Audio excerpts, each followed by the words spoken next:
buddy. It's all yours. Whoa! Whoa! Those kids think they can. One game remains before the All-Star break. Puck drop after this. For tonight's game, it's the first time ever the franchise has allowed somebody beside a player through that shark head for the game. There you see him shown on the Jumbotron as the whole crowd gave him an ovation. Randy and Drew, I know we're the guys that are supposed to have words, but watching this...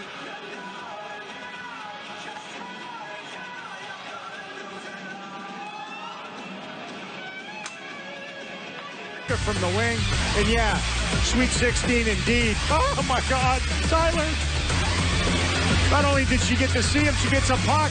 Yes, hold me. Made one young Wild fan's night. I hope that young lady realizes that that stick is undefeated in regulation with the Wild so far.